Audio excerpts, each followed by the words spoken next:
Hello दोस्तों, आपका स्वागत है माई कंपटीशन के यूट्यूब चैनल में। तो हम लोग जो अपना यूपी पुलिस री एग्जाम की तैयारी कर रहे हैं, ठीक है। ये यूपी पुलिस री एग्जाम की तैयारी इसलिए किया जा रहा है कि हर प्रैक्टिस सेट में मैं जब भी आपके स्वागत करता हूं कि आइए हम लोग अपने प्रैक्टिस सेट को सॉल्व करते हैं। मैं उससे पहले ये दो बातें बताता हूं आपको कि ये जो हम लोग जीके और जीएस का देख रहे हैं, क्या जीके और जीएस का यूपी पुलिस री एग्जाम की तैयारी कर रहे हैं हम लोग, ठीक है। और ये तैयारी इसलिए हो रही है कि यूपी पुलिस का जो एग्जाम हुआ था वह कैंसिल हो गया था। क्या हो गया था? कैंसिल हो गया था, ठीक है। इसलिए कैंसिल हुआ था कि पेपर लीक हो गया था। उसके बाद जो है आपके एग्जाम की होने की संभावना बहुत जल्द है। इसलिए है कि आपका लोकसभा का चुनाव जैसे ही खत्म होगा, 4 जून के आसपास इसका रिजल्ट आएगा, उसके बाद आपके एग्जाम कराने की पूरी संभावना, ठीक है। इसलिए अपने पढ़ाई को कंटिन्यू करिए और प्रैक्टिस सेट के माध्यम से आप अपने प्रैक्टिस को करते रहिए और उसके साथ ही साथ रिवाइज करने का भरसक प्रयास करते रहिए, क्योंकि बिना रिवाइज के और बिना प्रैक्टिस के आप कभी भी अपने एग्जाम में बहुत अच्छा प्रदर्शन नहीं कर पाएंगे। इसलिए आप अपने प्रैक्टिस को करने का प्रयास करिए। और देखिए, आज हम लोगों का 13 नंबर का यानी 13 नंबर का प्रैक्टिस सेट है। इसके पहले हम लोग 12 तक प्रैक्टिस कर चुके हैं और आशा करते हैं कि आप सभी प्रैक्टिस सेट को रिवाइज कर रहे होंगे और जो जो टॉपिक आपको समझ में आती है, जिस सेगमेंट से, जिस सब्जेक्ट से, आप उसको नोट डाउन करके उसकी थ्योरी को पढ़ रहे होंगे, ठीक है। तो दोस्तों, हम लोग चलते हैं अपने इस सेशन के पहले क्वेश्चन पर और पहले से क्वेश्चन को आप लोग अच्छे से पढ़िएगा और पढ़ करके आंसर करने का प्रयास करिए कि ये क्वेश्चन क्या कह रहा है। देखिए, पहला क्वेश्चन क्या कह रहा है, इसको पढ़िएगा, ठीक है। ध्यान से पढ़िए कि क्वेश्चन क्या कह रहा है। ये फर्स्ट नंबर का कि मौर्य साम्राज्य की राजधानी कहां स्थित थी। देखिए, मौर्य साम्राज्य की अगर बात किया जाए तो इसके लिए एक दो मोटा मोटा पॉइंट देख लिया जाए कि मौर्य साम्राज्य स्थापित कब हुआ था दोस्तों, ठीक है। इसको स्थापित किसने किया था और किससे युद्ध हुआ था, उसके बाद जो है ये आपका मौर्य वंश स्थापित हुआ था। तो आपको याद होगा कि मौर्य वंश से पहले एक वंश हुआ करता था, नंद वंश। कौन सा वंश दोस्तों? नंद वंश। अच्छा, नंद वंश का जो अंतिम शासक था जिसका नाम था घनानंद। क्या था दोस्तों? घनानंद। घनानंद, ठीक है। और एक लोगों का आप लोग नाम सुने होंगे, उनका नाम था चाणक्य। क्या नाम था? चाणक्य। अच्छा, यही जो चाणक्य थे, ये चाणक्य पंडित थे और अपनी सखा बांधे रहते थे पीछे। तो एक बार इन्हीं नंद वंश के राजा जो थे घनानंद के दरबार में कौन पहुंचता है? चाणक्य पहुंचते हैं और वहां पर यह आगाह करते हैं कि हमारे जो राज्य है, अभी नंद वंश का जो राज्य चल रहा है, यहां पर आक्रमण होने वाला है बाहरी देशों से, ठीक है। तो वहां का जो राजा था, ये घनानंद जो था, ठीक है, घनानंद ये जो है उनसे बहुत आक्रोशित हुआ कि मैं राजा हूं, मुझको समझा रहा है एक तुच्छ पंडित। और उन्होंने हरी सभा में चाणक्य की बहुत बेइज्जती की, उनको बहुत नीचा दिखाया। तब जाकर के जो है कि ये अपने क्रोध में आए और क्रोध में आकर के अपनी जो यहाँ पर जो सखा बांधते थे, मतलब यहाँ पर चोटी चुरकी बांधते थे, वो चुरकी को बांधे और बोले कि जब तक मैं नंद वंश का नाश नहीं कर देता तब तक मैं अपनी इस सखा को खोलूंगा नहीं। वो कौन थे? चाणक्य थे, ठीक, अर्थशास्त्र के जनक। अब देखिएगा, अर्थशास्त्र लिखे थे वो। अब इसके बाद ऐसा होता है कि इसके बाद ये जा रहे थे रास्ते में, तो एक जगह पे एक लड़का जो छोटा सा था, उनको बहुत प्रतिभावान लगा, उसको इन्होंने अपने शरण में लिया, बुलाया और उसी का नाम था चंद्रगुप्त मौर्य। आगे जाके पढ़ा चंद्रगुप्त मौर्य। फिर इन्हीं के माध्यम से घनानंद के नंद वंश की कहानी समाप्त होती है। उसके बाद जो है चाणक्य के माध्यम से चंद्रगुप्त मौर्य जो है मौर्य वंश की स्थापना करता है। किस वंश की? मौर्य वंश की स्थापना करता है। और उसके बाद पहला शासक भी यही बनता है, चंद्रगुप्त मौर्य, मौर्य वंश का, ठीक है। तो इतनी चीज याद रखिएगा। और उस समय मौर्य साम्राज्य की जो राजधानी बनाई गई, वह बनाई गई आपकी पाटलिपुत्र को। किसको? पाटलिपुत्र। और ये वही पाटलिपुत्र है बिहार का जो आज के समय में पटना के नाम से जाना जाता है। और पटना बनाने का उद्देश्य या पटना करने का उद्देश्य उदयन को जाता है। कभी कभी सवाल पूछता है कि जो पटना या पाटलिपुत्र था, इसकी स्थापना किसने किया था, तो आप बताने का काम करिएगा कि उसका नाम उदयन था, ठीक है। ये सवाल आपके एग्जाम में बनने की संभावना पूरी होती है। देख लेते हैं थोड़ा सा हम लोग इसके बारे में कि मौर्य राजवंश जो था, ठीक है दोस्तों, ये मौर्य राजवंश ये 322 से 185 ईसा पूर्व के बीच में जो है चला था। ठीक है, इतना याद रखिएगा। कब से कब तक चला था? 322 से 185 ईसा पूर्व के बीच में। देखिए, जब ईसा पूर्व होता है तो वो बड़े से छोटे में घटता है, हमेशा याद रखिएगा। और इनका डिफरेंस निकालने के लिए आप 322 में से 150 से घटाइएगा तो जितना वर्ष आएगा इतने वर्ष तक इन्होंने शासन किया था। और देखिए कि स्थापना का चंद्रगुप्त मौर्य ने किया। किसने किया? चंद्रगुप्त मौर्य ने।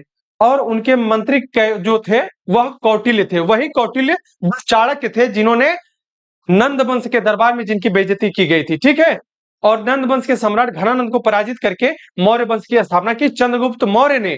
इसकी राजधानी को जो है कहां बनवाया था? तो पाटलिपुत्र में बनवाया था, आज के पटना शहर के नाम से जाना जाता है। ठीक है दोस्तों, तो ये चीज मैं पहले ही बता चुका था। और पीडीएफ आपको प्रोवाइड की जाएगी आपके एमआई कंपटीशन के टेलीग्राम चैनल पर, वहां से आप इसको पूरा अच्छे से पढ़ लीजिएगा, स्क्रीनशॉट ले लीजिएगा।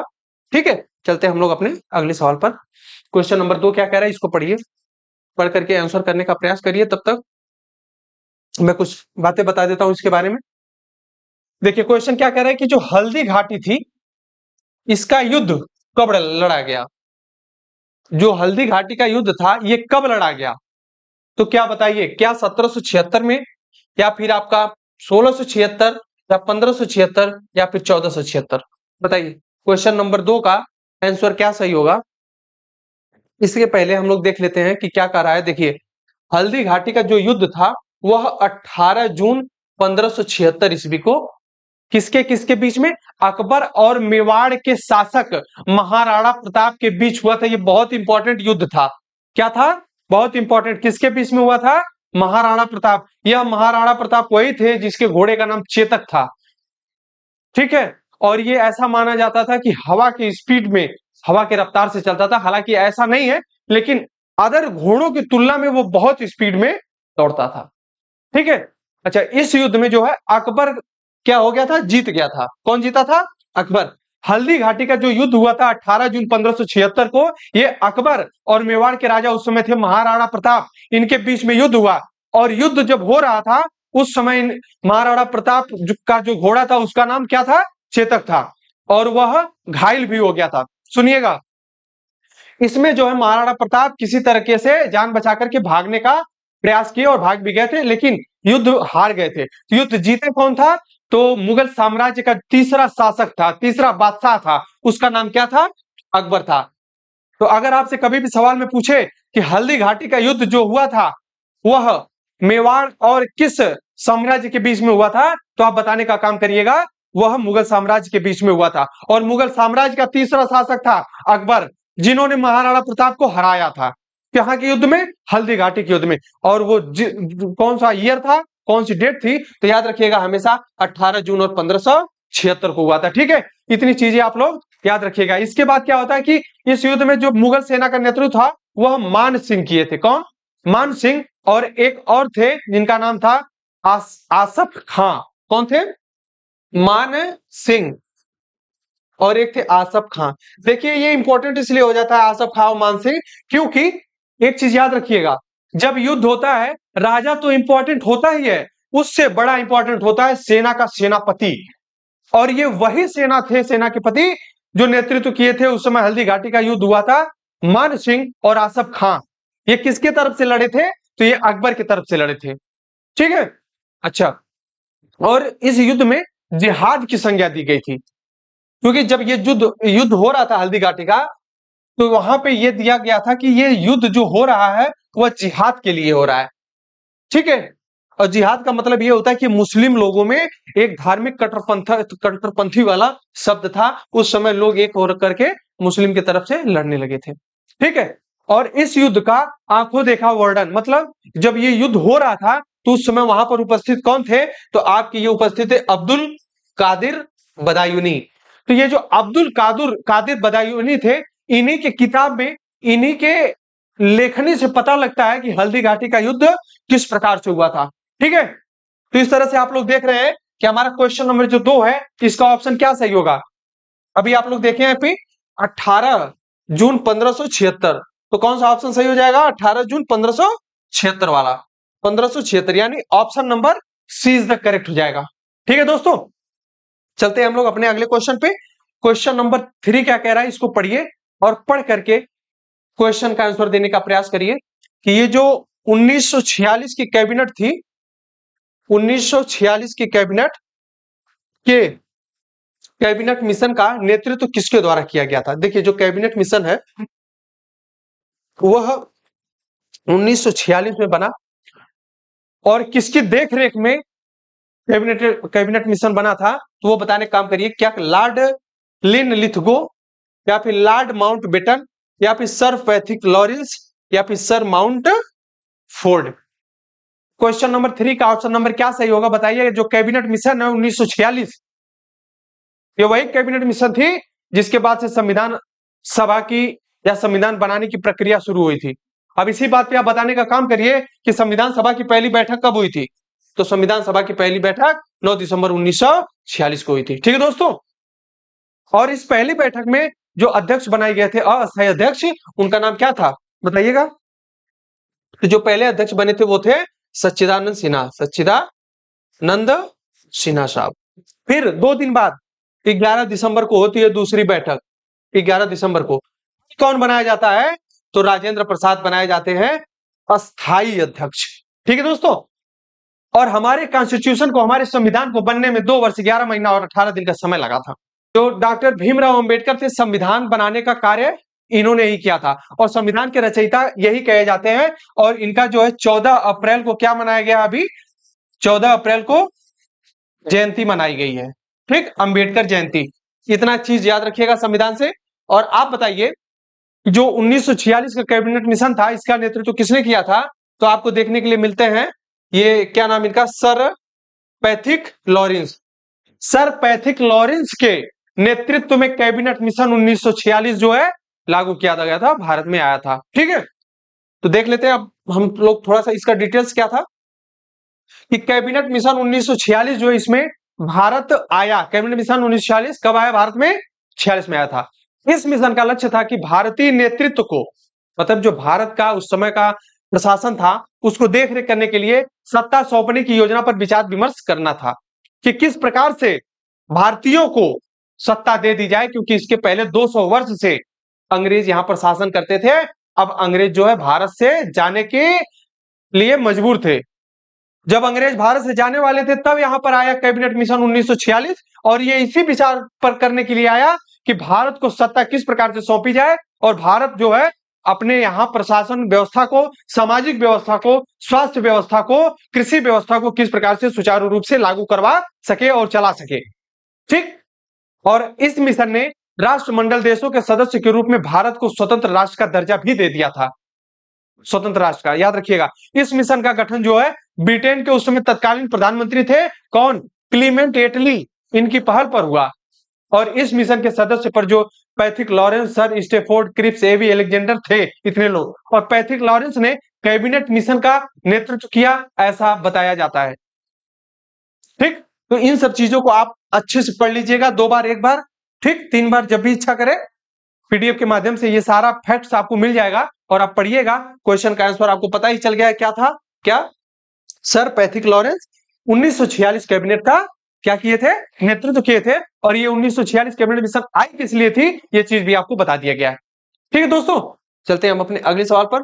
अगला सवाल हमारा क्या कह रहा है, क्वेश्चन नंबर 4, बहुत प्यारा सवाल है, संविधान से संबंधित है। इस सवाल को करने का प्रयास करिएगा कि क्वेश्चन नंबर 4 आपके लिए क्या कह रहा है और कैसा प्रश्न बना के लाया हुआ है, बताइए। पढ़िए कि भारतीय संविधान में मौलिक अधिकार की सूची किस संविधान से ली गई है।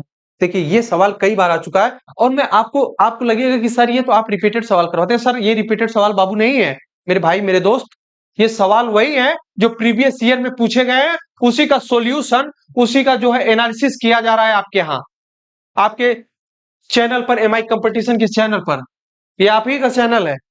ठीक है, तो ये जो आपको सवाल दिख रहा है कि मौलिक अधिकार कहां से लिया गया है, तो आप हमेशा रखिएगा कि ये मौलिक अधिकार आपको देखने के लिए मिलता है आपके संविधान के भाग नंबर किस में, बताइएगा।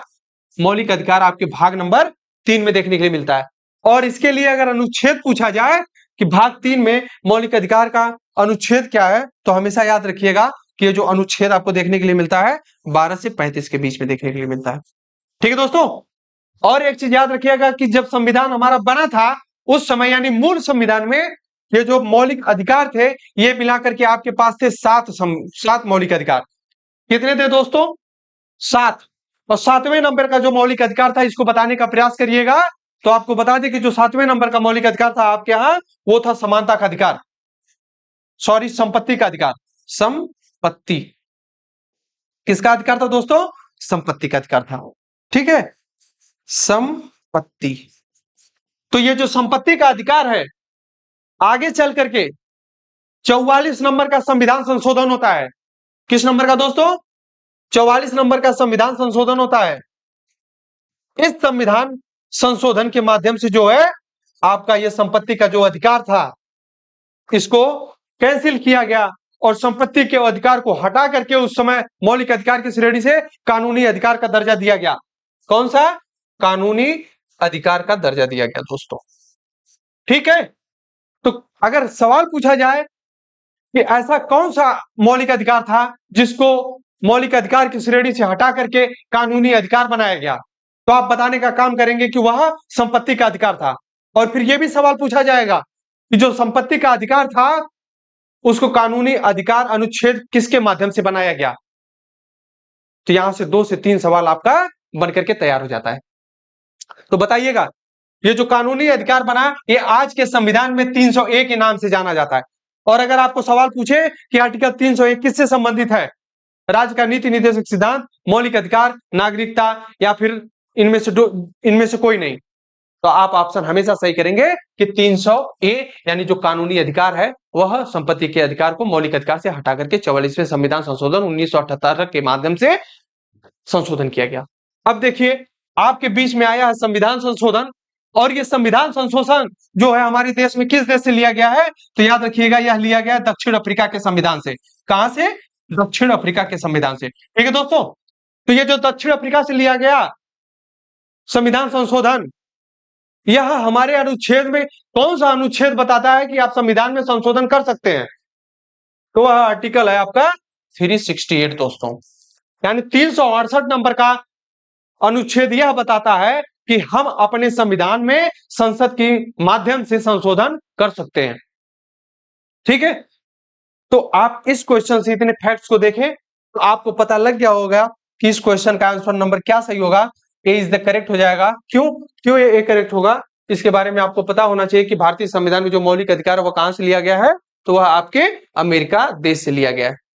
ठीक है, और देखिए अमेरिका से यही नहीं लिया गया, आपका हाई कोर्ट, सुप्रीम कोर्ट, और हाई कोर्ट और सुप्रीम कोर्ट से इनके पद को हटाना, मतलब अगर कोई लग रहा है कि मुख्य न्यायाधीश जो अच्छा कार्य नहीं कर रहा है उनके पद से उनको हटाने जाने का भी जो अधिकार है वह लिया गया कहां से? आपके अमेरिका के संविधान से।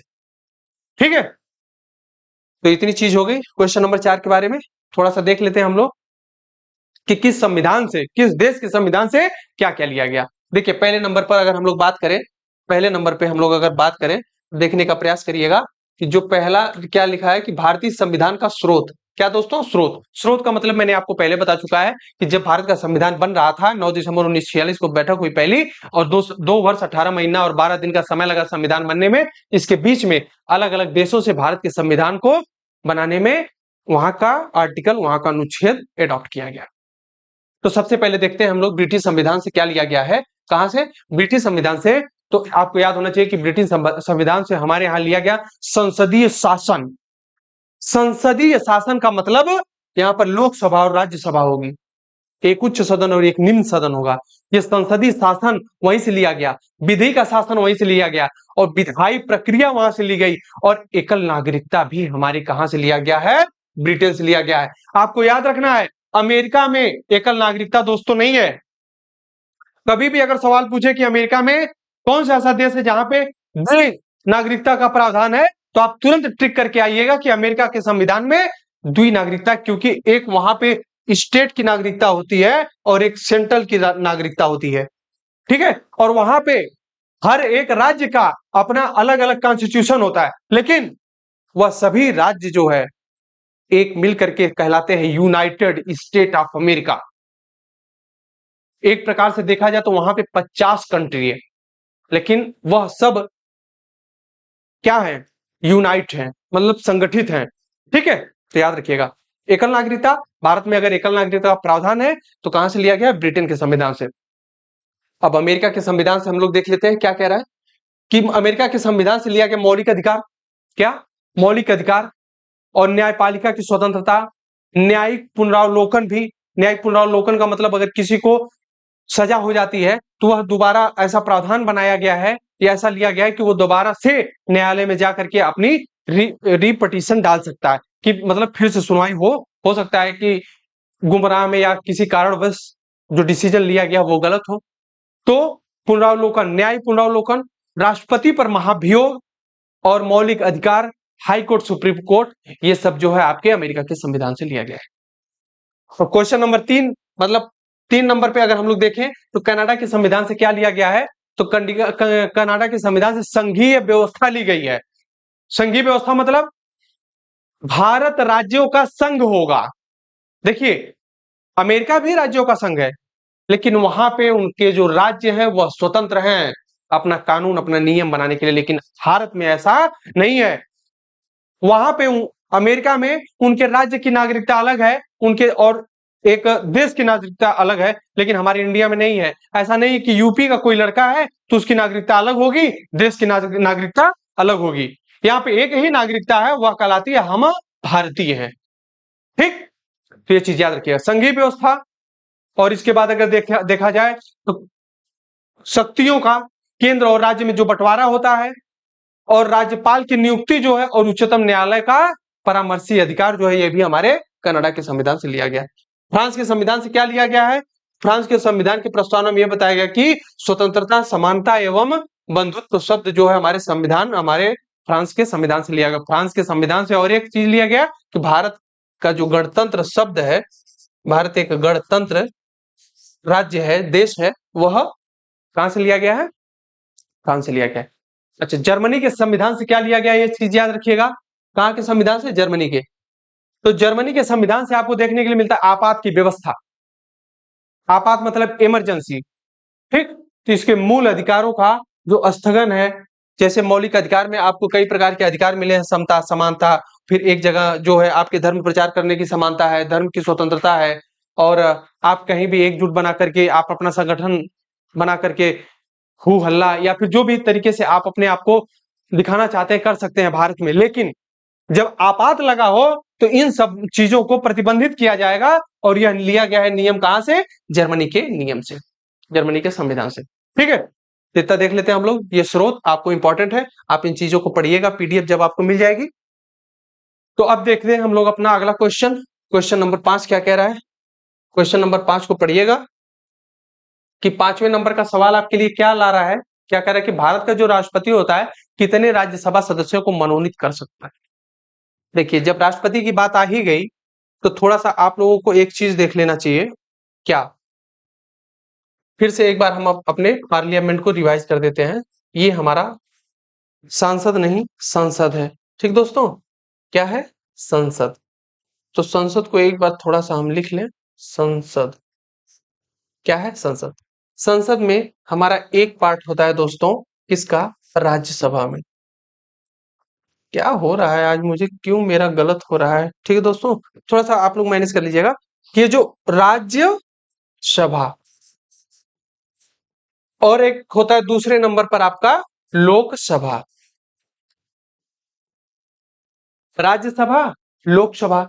एक और होता है इसका पिलर जिसको बोला जाता है राष्ट्रपति। अब यही तीनों मिल करके हमारे संसद का निर्माण करते हैं। पक्की बात। देखिए राज्यसभा में अधिकतम सीट आपको देखने के लिए मिलती है 250 दोस्तों। लोकसभा में आपको देखने के लिए मिलती है 550। देखिए जब मौलिक संविधान था, जब मूल संविधान था, तब हमारे लोकसभा में सीटों की संख्या 552 हुआ करती थी। लेकिन हुआ संविधान संशोधन, उस संविधान संशोधन के माध्यम से जो दो एंग्लो इंडियन का चुनाव करते थे, हमारे राष्ट्रपति नियुक्ति देते थे, उनको जो है हटा दिया गया। यानी कि अब जो है दो एंग्लो इंडियन को भारत के राष्ट्रपति जो है नामित नहीं कर सकते हैं। तब जाकर के हमारे यहां लोकसभा में अधिकतम सीट कितनी हुई? 550। अच्छा इसमें भी एक चीज याद रखिएगा, 550 में कि जो 530 सीट है और बची 20 सीट है, यह कहां कहां से आती है? यह सीट जो है स्टेट और यूनियन टेरिटरी से आती है। यानी हमारे यहाँ भारत में राज्य भी है और संघ शासित प्रदेश भी है। जो संघ शासित प्रदेश होता है उसका कंट्रोल, उसका गृह मंत्रालय भारत के हाथ में होता है। यानी वहां पर जो है उपराज्यपाल नियुक्त किया जाता है और वह उपराज्यपाल जो होता है डायरेक्ट सेंटर से कंट्रोल होता रहता है। और जो संघ शासित प्रदेश होते हैं वहां पे राज्यपाल नहीं, क्या होते हैं? उपराज्यपाल होते हैं। और एक राज्य ऐसा है जहां पे केवल चुनाव होता है, आपको देखने के लिए मिलता है आपका दिल्ली, जहां पर कि अरविंद केजरीवाल आपकी सरकार अभी है। ठीक है, केजरीवाल साहब अभी जेल में है, उनके ऊपर कुछ चार्जेस लगाए हैं, कुछ घोटाला किए थे, वो शराब घोटाला के माध्यम से जाना जाता है वो, और वह कहां पे है अभी। और एक सवाल आपको देखने के लिए मिल सकता है कि वह कौन सा ऐसा मुख्यमंत्री है, वह कौन सा ऐसा मुख्यमंत्री है आज के भारत के पूरे इतिहास में, जब से भारत आजाद हुआ तब के इतिहास में ऐसा कौन सा मुख्यमंत्री है जो पद पे रहते हुए जेल में गया हो? ठीक, बताइएगा, पद पे रहते हुए जेल में जाने वाला वह कौन सा पहला मुख्यमंत्री है? तो वो यही आपके दिल्ली के अरविंद केजरीवाल साहब हैं। कौन? अरविंद केजरीवाल। तो अरविंद केजरीवाल किस पार्टी से है? आम आदमी पार्टी के संस्थापक हैं, उसी पार्टी से ये थे मुख्यमंत्री, लेकिन अभी ये कहां पर है? जेल में है, ये देखने के लिए मिलता है। अच्छा, मैं क्या बता रहा हूं, और ये जो 20 सीट बची आपकी, ये कहां से ली जाती है? तो कमेंट बॉक्स में आप कमेंट करने का प्रयास करिएगा कि ये 20 सीट कहां से आती है। सॉरी, यूटी से नहीं होती है, केवल स्टेट से आता है आपका, यानी राज्य से 530 सीट, और आपका जो यहां से लाई जाती है ये आपका यूटी से होता है। तो टोटल मिलाकर की जो सीट है वो 550 संख्या हो जाती है। 550 में 530 राज्य से जाते हैं और 20 केंद्र शासित प्रदेश से जाते हैं। टोटल लोकसभा में सांसदों की संख्या कितनी हुई या सीटों की संख्या कितनी हुई? तो 550 हुई। आपके राज्यसभा में सीट कितनी है? 250। इसमें 238 सीटों पर जो है अप्रत्यक्ष रूप से चुनाव होता है, और 12 सीट, कितनी बची? 12 सीट। इन 12 सीट की नियुक्ति किस प्रकार से होती है? यह 12 सीट जो है कला के रूप में, साहित्य के रूप में, साइंस के रूप में, मेडिकल क्षेत्र में अच्छा कार्य करने वाले जो व्यक्ति होते हैं उनको डायरेक्ट राष्ट्रपति जो है राज्यसभा में मनोनीत करता है 12 लोगों को। ठीक है, अब इस सवाल का आंसर क्या सही होगा बताइएगा? कितने सदस्यों को? 12 सदस्यों। कौन? राष्ट्रपति राज्यसभा में 12 लोगों की नियुक्ति कर सकता है। ठीक, तो क्वेश्चन नंबर 5 का option number C is the correct हो जाएगा। हम लोग चलते हैं अपने अगले सवाल पर। उससे पहले थोड़ा सा देख लेते हैं, मैं ये सब चीजें बता ही चुका हूं कि जो राज्यसभा है वो आपको कहां पे देखने की मिलती है? अनुच्छेद 80 के अंदर। और 12 सदस्य जो हैं इसमें मनोनीत किया जा सकता है किसके माध्यम से? राष्ट्रपति के माध्यम से। और शेष 238 प्रतिनिधि जो है राज्य एवं संशासित प्रदेशों के विधानसभाओं के अनुपातिक प्रतिनिधित्व के माध्यम से चुन करके आते हैं। ठीक, इस क्वेश्चन का ऑप्शन नंबर क्या सही हो जाएगा, यानी आंसर क्या सही था? 12। देखते हैं हम लोग अगला क्वेश्चन नंबर 6। बहुत प्यारा सवाल है कि कर्नाटक में जो स्थित है जोग प्रपात, कौन सा प्रपात? जोग प्रपात। ये जो जोग प्रपात है इसको बताने का प्रयास करिए कि यह कर्नाटक के किस नदी पर है? क्या गोदावरी नदी पर है, कावेरी नदी पर है, गोदावरी पर है, या फिर शरावती नदी पर है, या फिर कृष्णा नदी पर है? पहले तो एक चीज आप देखने का प्रयास करिएगा कि मैप में कर्नाटक है कहां पे दोस्तों। क्या मैप में आपको अगर देखने का प्रयास आप करेंगे तो देखिए कुछ इस तरह से हमारा इंडिया का क्या है? मैप है। तो इंडिया का मैप हम रफली बनाने का प्रयास करते हैं। इंडिया का मैप देखिए कुछ इस प्रकार से ऐसे जाता है हमारा इंडिया। ठीक है, ऐसे मान लीजिए हमारा इंडिया यही है। ओके, तो इसमें आपको देखने के लिए मिलता है जो तटीय, एक स्थलीय राज्य होता है, एक तटीय राज्य होता है। जो तटीय राज्य है वह समुद्र के किनारे होता है। तो यहां से शुरू होता है आपका गुजरात, महाराष्ट्र, गोवा, फिर गोवा के बाद आपको देखने के लिए मिलता है कर्नाटक, कर्नाटक के बाद केरल, केरल के बाद तमिलनाडु, तमिलनाडु के बाद आपको देखने को मिलता है आंध्र प्रदेश, फिर यहाँ पे मिलेगा आपको उड़ीसा, फिर यहीं पे आप बगल में मिलेगा पश्चिम बंगाल। तो ये जो इतने स्टेट हैं यह तटीय राज्य कहलाते हैं। तो यहीं पर आपको देखने के लिए मिलता है आपका कर्नाटक राज्य। क्या दोस्तों? कर्नाटक। कर्नाटक कहां पर है? बंगाल की खाड़ी में है के पास या फिर अरब सागर में? तो आप हमेशा आंसर करने का प्रयास करिएगा कि इधर होती है अरब सागर। किधर? यानी भारत के पश्चिम साइड में आपको अरब सागर देखने के लिए मिलता है और पूरब साइड में क्या देखने के लिए मिलता है? तो आपको बंगाल की खाड़ी देखने के लिए मिलती है, बंगाल की खाड़ी। ठीक है, तो इस क्वेश्चन का आंसर क्या सही होगा? तो आपको पता होना चाहिए कि ये जो आपकी शरावती नदी नदी है, कौन सी नदी? शरावती नदी। इसी शरावती नदी पर जोग प्रपात बनाया गया है और ये जोग प्रपात जो है कहां पर है? तो कर्नाटक में शरावती नदी के स्थल पर बनाया गया है। ठीक है, क्वेश्चन नंबर 6 का ऑप्शन नंबर आप देख लीजिए क्या सही है। थोड़ा सा देख लेते हैं हम लोग कि यह किस किस नदी पर महत्वपूर्ण जो प्रपात हैं वो कौन कौन से? तो शरावती नदी पर स्थित जो प्रपात है और भारत के जो अन्य जल प्रपात हैं, कौन से? भारत के जो अन्य और भी जल प्रपात हैं उनके बारे में थोड़ा सा हम लोग देख लेते हैं क्योंकि ये इंपॉर्टेंट हो जाता है आपके एग्जाम में। तो देखिएगा पहला क्या है? जोग प्रपात। क्या?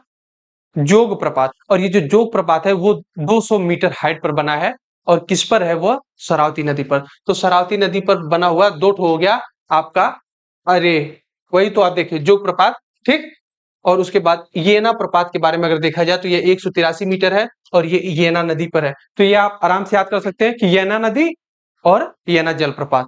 तीसरा है शिव समुद्रम। शिव समुद्रम जो है 90 मीटर है और यह आपके दक्षिण में एक है कावेरी नदी, जिसको दक्षिण भारत में पवित्र नदी के रूप में जाना जाता है। ठीक है, इसके बाद आपका आता है जलप्रपात आपका गौतम धारा। यह है 25 मीटर और यह है राढ़ू नदी पर। और हुंडरू की बात की जाए तो यह है 74 मीटर और यह आपके सुवर्ण रेखा नदी पर है। एक है आपका धुआंधार जलप्रपात। कौन सा? धुआंधार, जो कि नर्मदा नदी पर। ये अक्सर आपके एग्जाम में पूछा जाता है और ये मोस्ट इंपॉर्टेंट है। क्या है?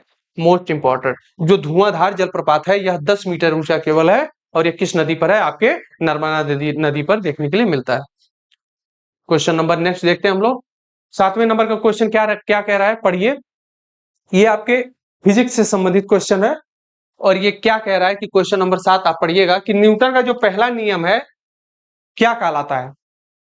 क्या घर्षण का नियम है, आघूर्ण का नियम है, या फिर जड़त्व का नियम है, या फिर गति का नियम है? देखिए न्यूटन ने गति का भी नियम दिया है, गति का ही नियम दिया है, लेकिन ये न्यूटन का कौन सा नियम पूछ रहा है दोस्तों? तो ये आपको न्यूटन का प्रथम नियम पूछ रहा है, फर्स्ट लॉ ऑफ न्यूटन। तो देखिए न्यूटन ने 3 नियम दिया। न्यूटन कितने प्रकार का नियम दिया है? 3 प्रकार का नियम। पहला नियम, दूसरा और तीसरा। ठीक है, थर्ड लॉ पहले हम सबसे पहले आपको बताते हैं कि यह नियम कहलाता है क्रिया प्रतिक्रिया का नियम। जैसे आप बॉल फेंके, जिस स्पीड से फेंकोगे उसी स्पीड से बॉल आपकी तरफ आएगी। अभी मैं इस पे जितना स्पीड से मारूंगा उतना स्पीड से मुझे भी महसूस होगा कि मुझे भी उधर से धक्का लग रहा है। तो क्रिया प्रतिक्रिया का जो नियम है वो न्यूटन के किस नियम में है? तो याद रखिएगा वो आपके न्यूटन के तीसरे नियम में है, क्रिया प्रतिक्रिया। और पहला नियम जो है आपका जड़त्व का नियम इसलिए कहलाता है कि यदि कोई वस्तु स्थिर अवस्था में है, जैसे ये मान लीजिए पेन है, ये क्या अभी स्थिर है। कोई वस्तु तब तक स्थिर अवस्था में रह सकती है कि जब तक उस पर कोई बाहरी बल आकर के काम ना करे, और यह बाहरी बल जब इस पे लगेगा तो इसमें देखिए परिवर्तन होगा। क्या होगा? परिवर्तन होगा और यह अपने स्थान से विस्थापित हो जाएगी। और जब इस पे बल लगाया जा रहा है, जड़त्व का नियम यह कहता है कि इसमें जो मास है वह उस बल का विरोध करता है, उसके फोर्स को कम करता है। वही कहलाता है आपका जड़त्व का नियम। और ये कौन सा लॉ होता है? First law. इस क्वेश्चन का आप देखेंगे तो आपका option number C is the correct हो जाएगा कि जो जड़त्व का नियम है, न्यूटन का पहला नियम जड़त्व का नियम भी कहलाता है, वही क्या होता है? यदि कोई वस्तु विरामावस्था में है तो वह तब तक विरामावस्था में रहेगी जब तक उस पर कोई बाहरी बल कार्य ना करे। इसके बारे में थोड़ा सा देख लेते हैं हम लोग, फिर आपको और डिस्कशन करते हैं कि जो न्यूटन का प्रथम नियम है वही मैं बताया और वही यहां भी बताया गया कि यदि कोई वस्तु विरामावस्था या गत्यावस्था में है, अगर चल रही है तो वो चलती ही रहेगी तब तक जब तक उस पर बाहरी बल कोई रोके ना उसको, ठीक। तो उसकी अवस्था में परिवर्तन तभी होता है जब उस पर कोई बाहरी बल लगाया जाता है। क्या? कोई बाहरी बल लगाया जाता है। अगर ये चीज जा रही है, जब तक इस पे फोर्स और नहीं लगेगा ये रुकने वाली नहीं है।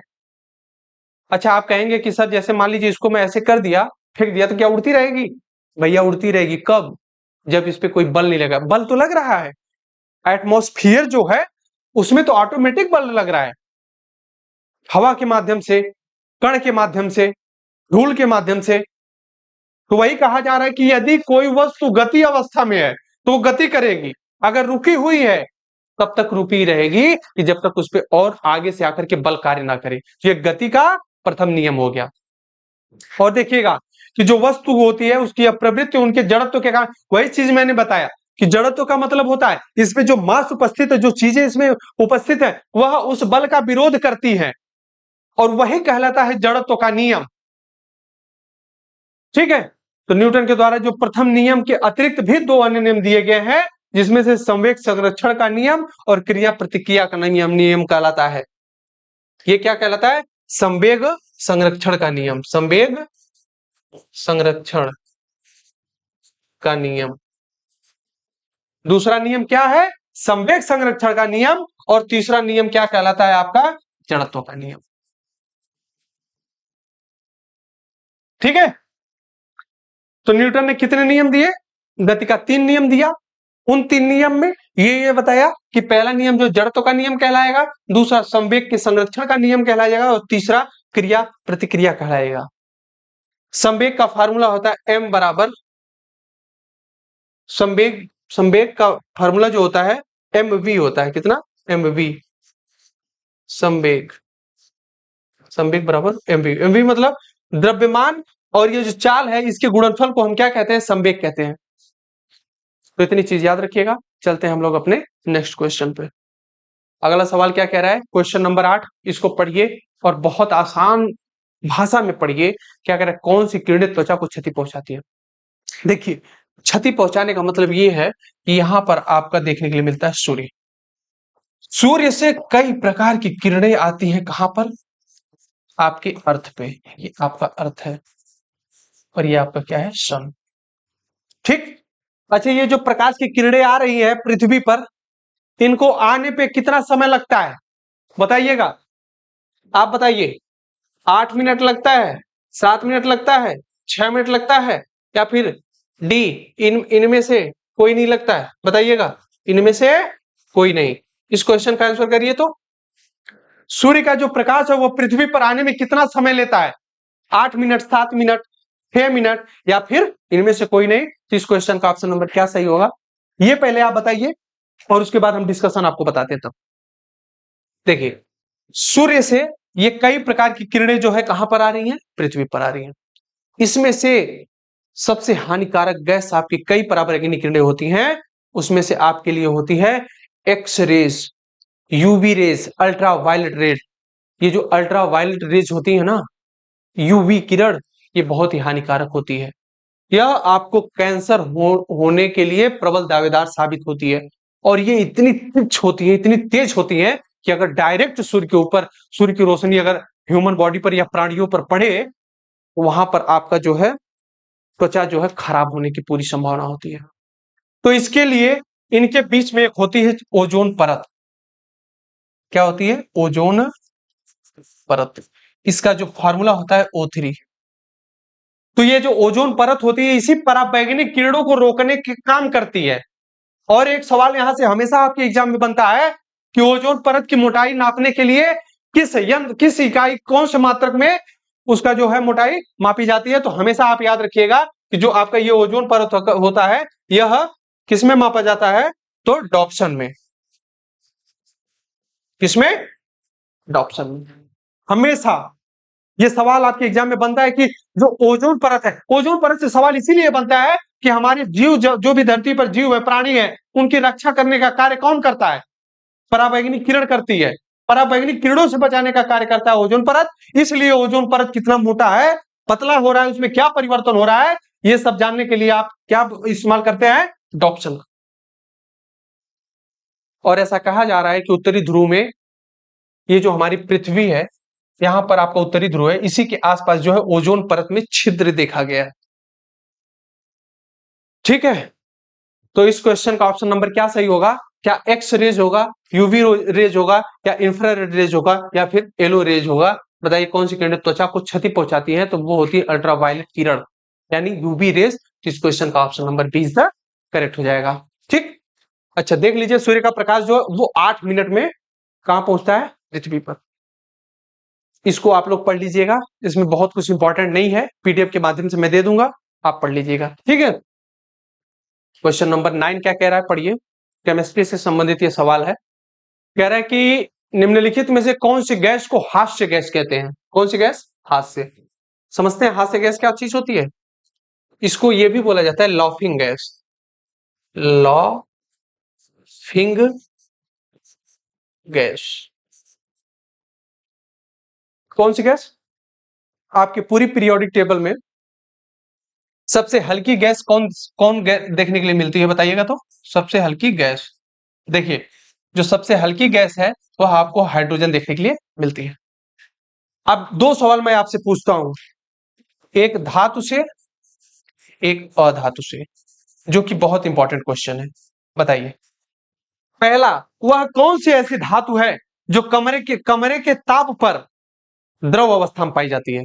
और कौन वो ऐसी अधातु है जो कमरे के ताप पर लिक्विड अवस्था में, अर्थात द्रव अवस्था में पाई जाती है? इस क्वेश्चन का आंसर नंबर क्या सही होगा, बताने का प्रयास करिए। देखिए, सबसे पहले तो मैं सवाल को पढ़ लूं कि हास्य गैस किसे कहते हैं, ये चीज हम लोग देख लेंगे कि किसको कहा जाता है। उससे पहले हम आपको थोड़ा सा बता देते हैं कि जो कौन सी ऐसी आपकी पूरी पीरियोडिक टेबल में धातु होती है जो कमरा के ताप पर, यानी कमरे के ताप पे अगर उसको रखा जाए तो वो लिक्विड फॉर्म में पाई जाती है। बताइए। और जो आधातु की बात की जाती है वह होती है आपकी ब्रोमीन। क्या? ब्रोमीन। ब्रोमीन ऐसी अधातु है जो कमरे के ताप पर रखी जाती है और लिक्विड अवस्था में पाई जाती है। और धातु के बारे में पूछा जाए तो लेड यानी सीसा। पारा, सॉरी सॉरी सॉरी, क्या होता है? पारा। पारा यह कमरे के ताप पर क्या होता है? लिक्विड फॉर्म में होता है। और अगर अधातु की बात की जाए तो ब्रोमीन होती है जो कमरे के ताप पर क्या होती है? द्रव अवस्था में पाई जाती है। तो लॉफिंग गैस क्या नाइट्रस ऑक्साइड होती है, या फिर नाइट्रोजन पराक्साइड होती है, नाइट्रोजन होती है, या फिर नाइट्रिक ऑक्साइड होती है? तो इस क्वेश्चन का ऑप्शन नंबर क्या सही होगा, बताने का प्रयास करिए। हम आपको बताते हैं कि जो हास्य गैस का मतलब ये होता है कि इस गैस को अगर इस कमरे में छोड़ दिया जाए तो जितने भी सदस्य बैठेंगे वहां पे, मान लीजिए कोई संस्था चल रही है, कोचिंग क्लास है, कुछ भी चल रहा है, उस पर 10 20 50 बच्चे बैठे हैं और लॉफिंग गैस को छोड़ दिया जाए तो ऑटोमेटिक सब लोग हंसना स्टार्ट कर देंगे। ठीक है, तो वह गैस कहलाती है आपकी कौन सी? Nitrous oxide. Question number A is the correct हो जाएगा। आइए थोड़ा सा इसके बारे में डिटेल्स में देख लेते हैं कि देखिए नाइट्रस ऑक्साइड का जो फॉर्मूला होता है N2O होता है। क्या? N2O। इसको हास्य गैस, मीठी हवा तथा हाइपोनाइट्रस ऑक्साइड के नाम से भी जाना जाता है। इसको कौन सी? मीठी हवा के रूप में भी जाना जाता है। इसका जो स्वाद होता है वह आपको मीठा देखने के लिए मिलता है। और जानते हैं यह एक रंगहीन और क्या होती है? अज्वलनशील गैस होती है। ज्वलनशील नहीं, जैसे आपकी त्वचा पर टच हो जाए तो आपको जलन होने लगेगी, ऐसी गैस नहीं है। कौन? Nitrous oxide. ये हास्य गैस है।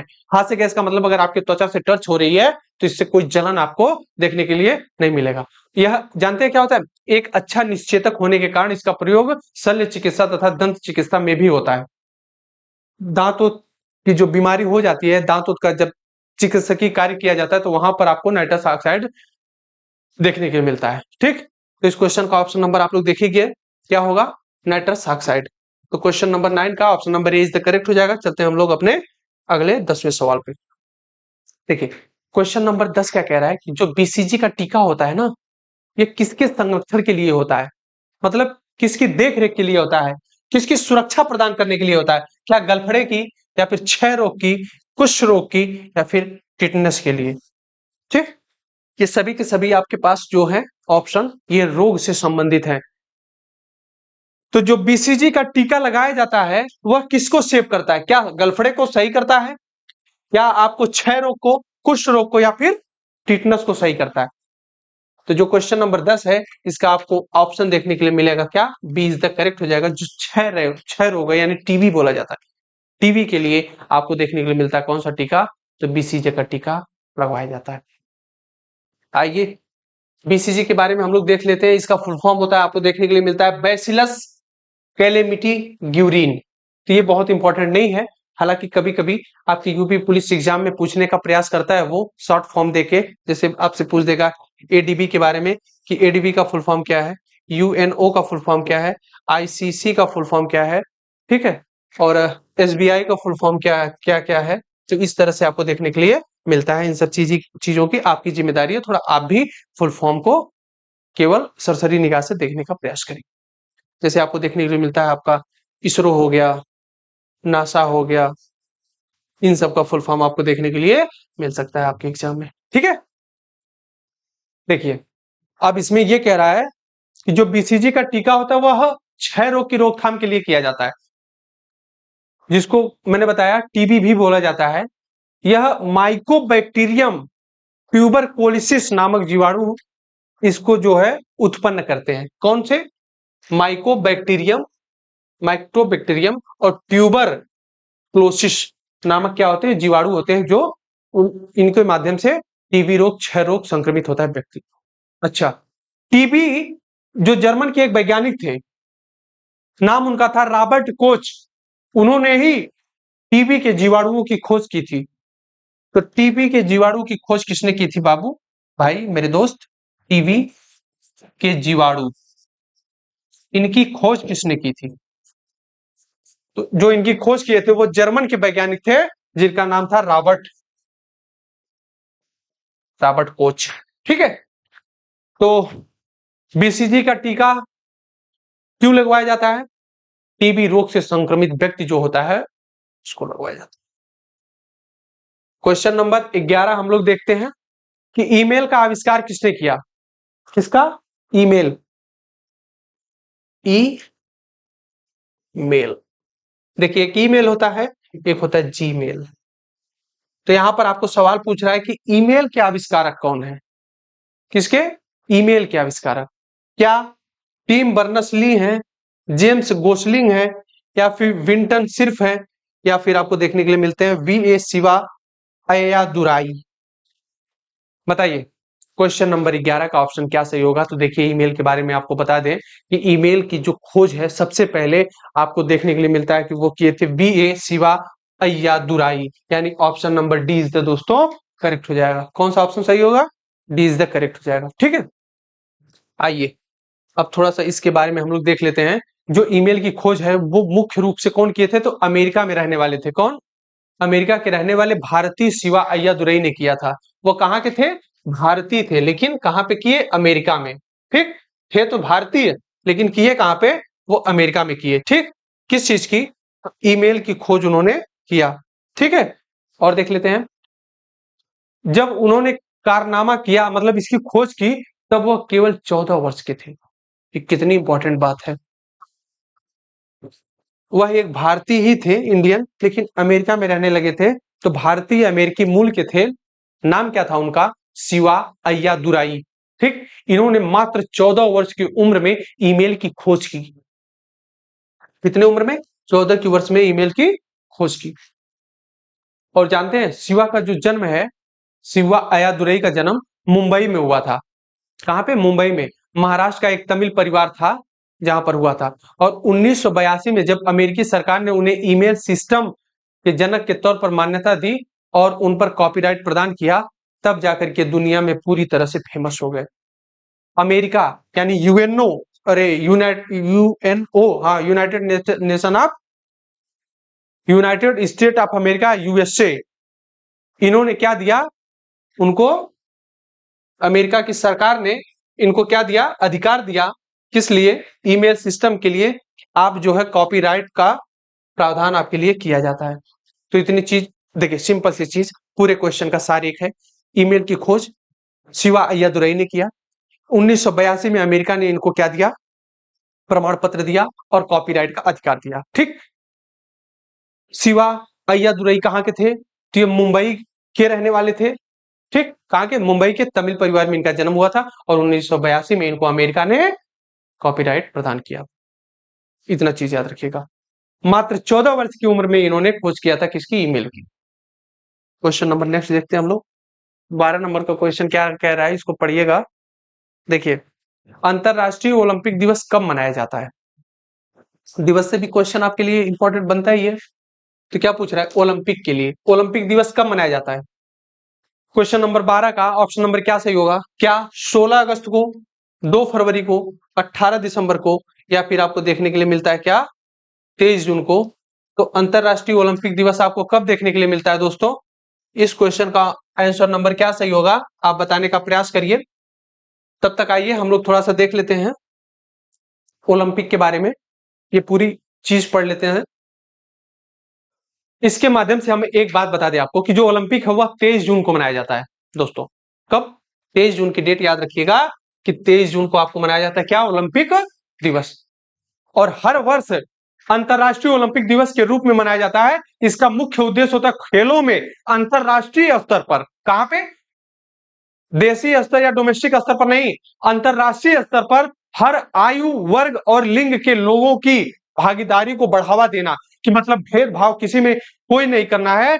ओलंपिक दिवस यानी इसीलिए मनाया जाता है।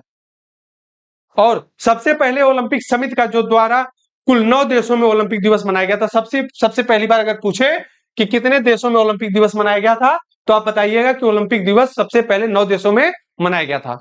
और वो देश कौन से थे? Austria, Belgium, Canada, Great Britain, Greece, पुर्तगाल, स्विट्जरलैंड, उरुग्वे और वेनेजुएला। तो ओलंपिक पहली बार 9 देशों में मनाया गया। ओलंपिक क्यों होता है? सभी प्रकार की महिला पुरुष आयु वर्ग के लोगों के लिए बढ़ावा देना। और ये कब मनाया जाता है? तो आपको देखने के लिए मिलता है 23 जून को। ठीक, और कब से? तो 1948 से। कब से दोस्तों? 1948 से। ठीक, तो इस क्वेश्चन का आंसर नंबर क्या सही हो जाएगा? तो आपको डी इज द करेक्ट हो जाएगा, 23 जून। तो अंतरराष्ट्रीय ओलंपिक दिवस कब मनाया जाता है? सिंपल सा, 23 जून को। अगला सवाल देखिएगा। क्वेश्चन नंबर 13 क्या कह रहा है? जल्लीकट्टू खेल कहां से संबंधित है? ये जो जल्लीकट्टू खेल होता है इसमें जानते हैं क्या किया जाता है? 2 बैल होते हैं, बैल। ये बैल का खेल होता है। इन दोनों बैलों को एक आपस में क्या कराया जाता है? लड़वाया जाता है। और वहां का ये बहुत ही प्रसिद्ध खेल है। कहां का? क्या त्रिचूर का है, कार्तिगाई का है, या फिर ओणम का है, या फिर पोंगल का है? इस क्वेश्चन का ऑप्शन नंबर क्या सही होगा बताने का प्रयास करिए। क्वेश्चन नंबर जो आपका देखने के लिए मिल रहा है 13, इसका ऑप्शन नंबर क्या सही होगा? ये जो जल्लीकट्टू खेल है ये तमिलनाडु के पोंगल में, कहां पे? तमिलनाडु के पोंगल में। तो इस क्वेश्चन का ऑप्शन नंबर क्या सही हो जाएगा? डी इज द करेक्ट हो जाएगा। ठीक है दोस्तों, डी इज द करेक्ट हो जाएगा कि जो पोंगल है यहां पर जल्लीकट्टू देखने के लिए मिलता है। आइए, जल्लीकट्टू के बारे में पूरा डिटेल्स में बताया गया है कि यह फसल कटाई के बाद खेला जाता है। और यह जो है 4-5 दिन का पोंगल उत्सव मनाया जाता है। कहां पे? तो तमिलनाडु में मनाया जाता है। जैसा कि मैंने आपको बताया, कहां पे? यह तमिलनाडु में मनाया जाता है। तो मैं ये पीडीएफ प्रोवाइड कर दूंगा, आप इसको पढ़ लीजिएगा।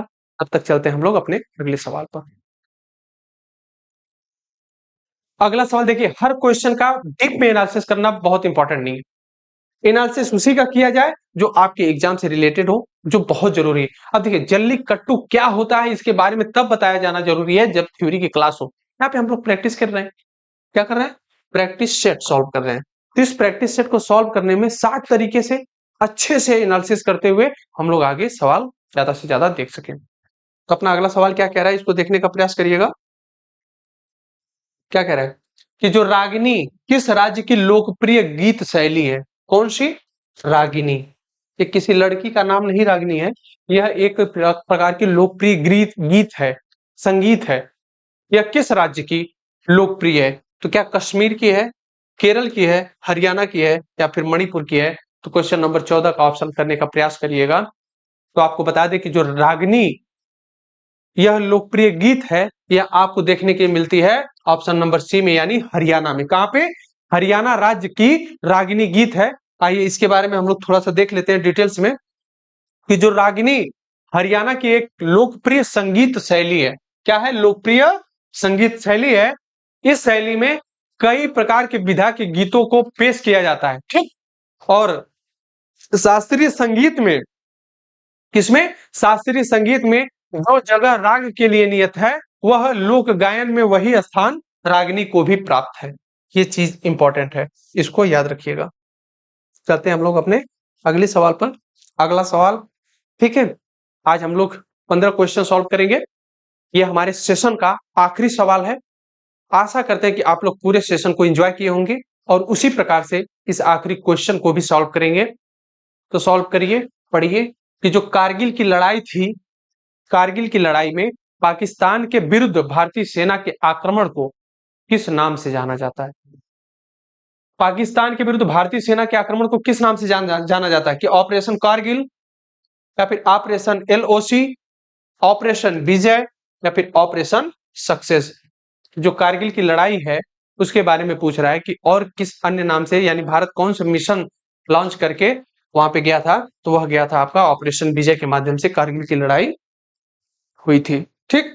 देखिए 22 जुलाई सन 1999 को भारतीय सेना ने जम्मू कश्मीर में कारगिल की पहाड़ियों पर कब्जा जमाए हुए पाकिस्तानी सेना को हराया था। किसको? पाकिस्तानी सेना को कारगिल में भारत हराया था 1999 26 जुलाई को, जिसे ऑपरेशन विजय के नाम से जाना जाता है। तथा 26 जुलाई को प्रत्येक वर्ष विजय दिवस के रूप में मनाया जाता है। कौन सी जुलाई को? 26 जुलाई को आपको देखने के लिए मिलता है कौन सा दिवस? बताइएगा। 26 जुलाई को आपको देखने के लिए मिलता है प्रत्येक वर्ष विजय दिवस। तो ये चीज याद रखिएगा, 26 जुलाई को देखने के लिए मिलता है आपको विजय दिवस, ठीक। अच्छा, विजय दिवस के रूप में मनाया जाता है। इस युद्ध में 500 से ज्यादा भारतीय जवान शहीद हुए थे। ये बड़ी दुख की बात थी। 500 से ज्यादा जवान शहीद हुए थे। कितने? 500 से ज्यादा जवान यहाँ पर शहीद हुए थे तथा 1300 से ज्यादा जो है घायल हुए थे। और आपको बता दिया जाता है इसी माध्यम से कि भारत और पाकिस्तान के मध्य अब तक 4 युद्ध लड़े गए हैं दोस्तों। कितने? भारत और पाकिस्तान अब तक 4 युद्ध लड़ चुका है। कौन कौन से? एक बार 1947 में लड़ा था, 1965 में लड़ा था, 1971 में लड़ा था और 1999, यानी 4 युद्ध हो चुका है अब तक भारत और पाकिस्तान के बीच में, और हमेशा भारत जो है विजयी रहा है। और इस विजयी रहने में हमारे देश, अरे हमारे पड़ोसी देश के ऊपर देश है एक रूस, उसका बहुत सहयोग है। आशा करते हैं आप लोग वीडियो बहुत अच्छे से देखे होंगे, इस सेशन को बहुत अच्छे से एंजॉय किए होंगे, ठीक है। देखते रहिए MI कंपटीशन के YouTube चैनल को। मिलते हैं नेक्स्ट वीडियो में, तब तक के लिए जय हिंद।